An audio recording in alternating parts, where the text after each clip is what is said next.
네, 오늘의 이슈온 가수 김호중 씨 소식으로 이어가겠습니다. 검찰이 구속영장을 청구해 내일 영장 실질 심사가 잡혔는데 김 씨 측이 심사 날짜 연기 신청을 했습니다. 콘서트를 해야 한다는 이유를 든 걸로 보이는데 법원은 이를 받아들이지 않았습니다. 한편 이른바 서울대판 N번방의 주범들 검거 소식이 연일 화제인데요. 경찰이 아닌 민간인이 법인을 잡는 데 핵심 역할을 했다는 점이 더욱 놀랍습니다. YTN 스타 오지원 기자와 함께 자세히 알아보겠습니다. 네, 어서 오세요. 안녕하세요. 네, 김호중 씨 영장 실질 심사 미뤄달라고 했는데 콘서트 스케줄 때문이죠? 네. 경찰은 김호중 씨에 대한 구속영장을 어제 신청했고 구속영장 실질 심사는 내일로 예정돼 있습니다. 그런데 오늘 김호중 씨 측에서 이 영장 실질 심사 일정을 미뤄달라고 신청을 한 건데요. 예정대로 심사를 받게 되면 오늘뿐만 아니라 내일 저녁 공연에 차질을 빚을 것으로 예상을 하고 영장 실질 심사 일정을 미루고 계획대로 공연을 하려고 했던 것으로 보입니다. 네. 구속 심사를 미뤄줄 수 없다. 법원에서 기각 판단을 내린 이유가 무엇이었는지 변호사의 분석 듣고 오겠습니다. 통상적으로 구속영장 실질심사가 연기가 받아들여지는 사유로는 건강상의 어떤 급박한 이유로 인해서 입원이나 수술이 긴급하게 필요한 경우라던가 아니면 변호인이 사임을 해서 어떻게 보면은 방어권 행사에 아주 크게 문제가 될 여지가 있는 경우, 그러니까 어떻게 보면 예외적인 경우라고 볼 수가 있거든요.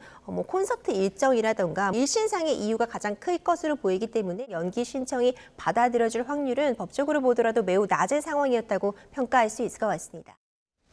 네, 결국 이렇게 기각됐으니까 결국 내일 영장 실질 심사가 열릴 텐데 이 김 씨와 또 소속사 관계자들 혐의가 어떤지 한번 정리해 볼까요? 네, 김호중 씨는 도주치상 혐의를 받고 있고요. 소속사 생각엔터테인먼트의 이광득 대표는 이제 사건 당일 매니저에게 옷을 바꿔 입고 뒷일을 부탁한다고 했던 만큼 범인 도피 교사 혐의를 받고 있습니다. 또한 차량 블랙박스 메모리 카드를 삼켰다고 진술한 본부장 전모 씨도 영장 심사 대상인데 증거인멸 혐의를 받고 있습니다. 네, 이제 영장 실질 심사가 내일 이제 11시 반, 11시 45분, 12시 이렇게 순차적으로 이뤄질 것으로 보이고요. 결과가 아마 내일 저녁에 나올 텐데요. 어떻게 예측되는지 저희가 한번 변호사의 이야기 듣고 오겠습니다.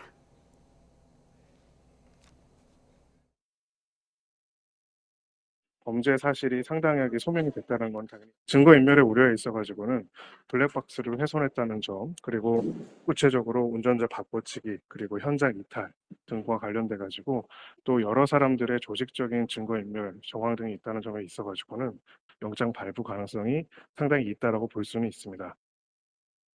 영장 발부 가능성, 즉 구속 가능성이 있다는 이제 이런 판단도 나오고 있는데 공연의 취소 공지가 아직 안 나오고 있어요. 예정대로 하겠다는 건가요? 네, 서울 공연은 예정대로 진행이 되겠다는 이야기인데요. 내일 오전에 영장실질 심사를 받고 나면 김호중 씨는 결과가 나올 때까지 서울 강남경찰서에서 대기하게 됩니다. 네.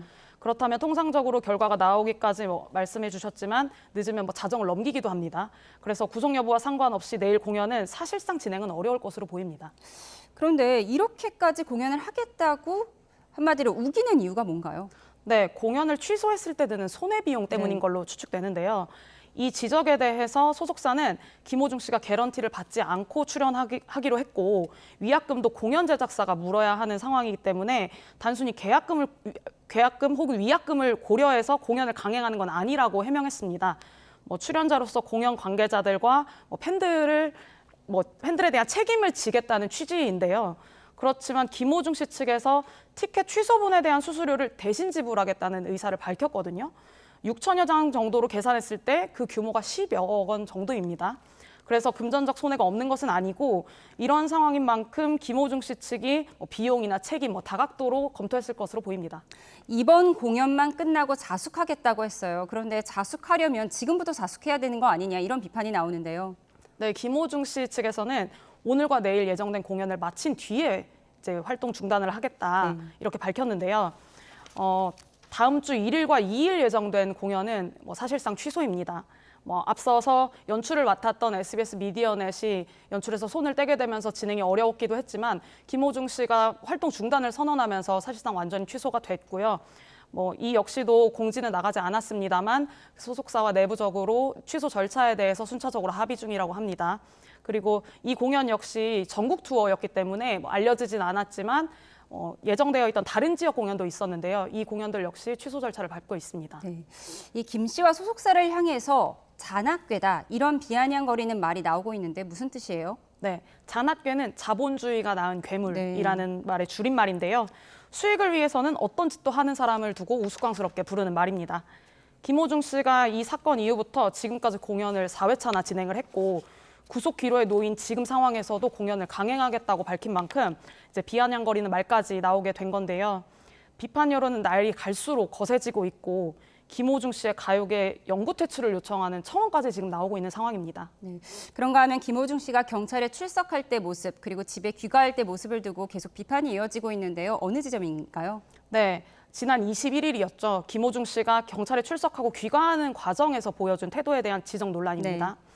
주머니에 손을 꽂은 채 경찰서를 빠져나왔던 모습도 있었고 명품 옷을 착장하고 조사에 임한 점에 대해서도 일각에서는 불편한 시선을 드러내고 있어요. 김호중 씨가 경찰에 출석할 때 입었던 옷이 고가의 브랜드라는 정보 그리고 정확한 금액 같은 것이 온라인상에 빠르게 퍼졌는데요.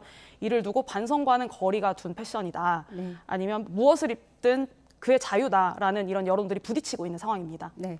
근데 이렇게 논란이 커지다 보니까 또 다른 의혹도 제기되고 있는데요. 이번에는 학폭 의혹이 제기됐다고요. 물론 이제 한쪽의 주장임은 분명히 말씀드립니다. 네. 김호중 씨의 고등학교 1년 후배였다고 밝힌 A 씨가 한 유튜브 채널에 등장해서 김호중 씨로부터 학교 폭력 피해를 입었다고 주장을 하고 나선 건데요. A 씨의 주장에 따르면 김호중 씨가 실제 폭행을 하기도 했고 담배 심부름 같은 걸 시키기도 했다는 겁니다. 그런데 특히 눈길을 끈 건 김호중 씨의 고교 동창이라고 밝힌 B 씨의 이야기인데 김호중 씨의 과거사에 대해서 발언한 부분입니다. 김호중 씨의 과거사는 영화 파파로티의 모티브가 된 것으로 유명한데요. 네. 영화는 어두웠던 과거를 청산하고 성악가의 길을 걷는 그런 주인공의 이야기를 다룬 영화입니다.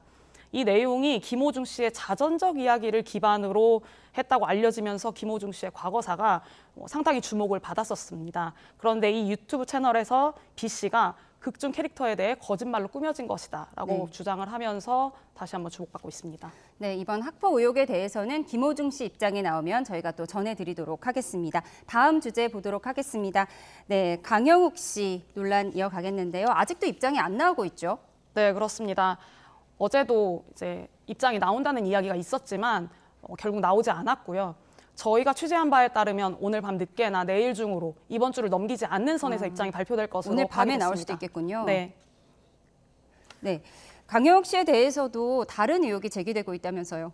네, 그렇습니다. 강영욱 씨에 대해서는 보듬 컴퍼니의 예전 직원들의 이야기뿐만 아니라 보듬 교육의 프로그램에 참여했던 견주들의 불만 섞인 후기들까지 나오면서 폭로성 글들이 계속해서 이어지고 있는데요. 한 견주가 언론과의 인터뷰에서 간식으로 보상을 주면서 훈련해야 하기 때문에 훈련 전에 반려견을 굶겨서 데려오라고 했다고 주장을 했습니다. 먹이를 이용한 훈련 방식은 그간 강영욱 씨가 방송에서 보여줬던 어떤 방식과 일치하는 부분이 있긴 한데 이 견주는 당시 프로그램에 참가했던 견주들 사이에서 모든 계획에 적용하는 게 맞는지 잘 모르겠다 이런 이야기를 하면서 말이 많이 나왔었다고 주장했습니다. 네, 회사는 지금 폐업 절차를 밟고 있는 거죠? 네, 그렇습니다. 강영욱 씨의 보듬 컴퍼니는 지난해 이미 폐업 결정은 했습니다. 그런데 공식 폐업까지는 아직 기간이 남았고요. 네. 현재 사옥은 문이 닫혀 있고 부동산을 매각하거나 사용했던 PC를 처분하는 등 폐업 절차를 밟고 있습니다. 네. 강영욱 씨 입장 만약 오늘 밤에 나온다면 바로 전해드리도록 하겠고요. 네, 다음 주제 보도록 하겠습니다. 네, 이른바 서울대판 N번방 사건입니다. 어떤 사건인지 먼저 정리하고 넘어가겠습니다. 어떤 네. 사건인가요? 이 사건은 40대 서울대학교 학생이 같은 학교 여학생들의 사진을 이용해 음란 합성물을 만든 건데요. 이 음란 합성물을 텔레그램을 통해 다른 가해자들에게 공유했고 심지어는 피해자에게 전송을 해서 협박까지 한 사건입니다. 네, 저희가 피해자들의 녹취를 준비했는데요. 먼저 듣고 오도록 하겠습니다. 마치 이 지인 능욕 범죄에 동참하려는 남성인 것처럼 연기를 해서 신뢰 관계를 쌓았습니다. 30대의 미모의 아내가 있는 가장의 역할을 했었습니다. 속옷 사진을 계속 요구하다가 이제 나아가서는 가지고 싶다 이렇게 의향을 드러내더라고요. 오프라인에서 불러내보면 어떨까 한다 했더니 수사관분이 오프라인에 나오면 무조건 잡는다 라고 하셔서 더 적극적으로 이제 대화를 해서 오프라인으로 팬티 거래를 했던 거죠. 팬티를 특정 장소에 두고 그 사람이 이제 가지러 가는 네, 검거의 결정적 역할을 한 원은지 씨의 이야기 들어봤는데요. 가상의 아내의 속옷을 미끼로 범인을 잡았다라고 하는데 이 내용 좀 설명해 주시죠. 네. 그 원은지 씨가 가해자와 대화를 나누기 위해서 나는 미모의 서울대 출신 아내를 둔 30대 남성이다라고 네. 이제 꾸민 거예요.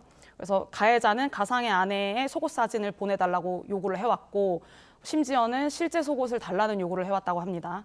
그래서 원은지 씨가 이 속옷을 실제로 내가 건네주겠다고 유인을 해서 가해자를 검거하게 된 사건입니다.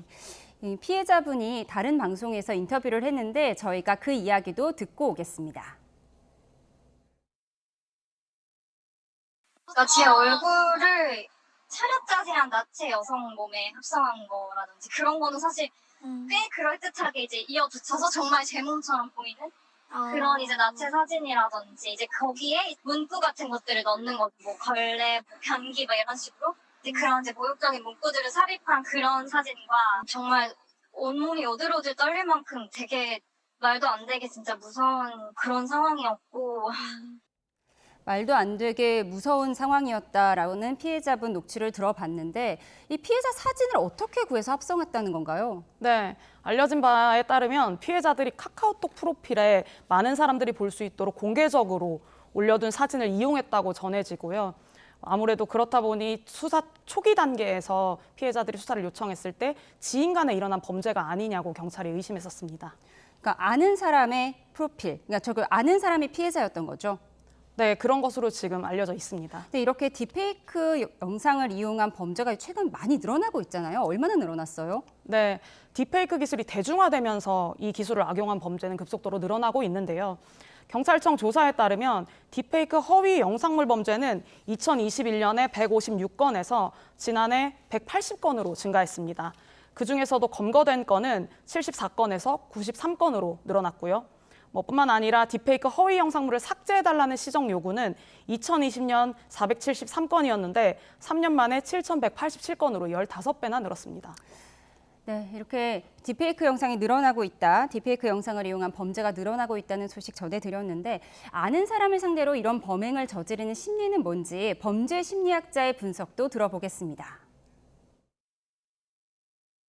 성적인 지배력 이런 것들을 발휘하고 싶다라는 희망이 그런 욕망이 이제 삐뚤어져서 표출이 됐다 이렇게 볼 수 있고요. 그 아는 여성에 대한 섹슈얼 판타지를 충족시키기 위한 이제 성적인 행위로 보이고요.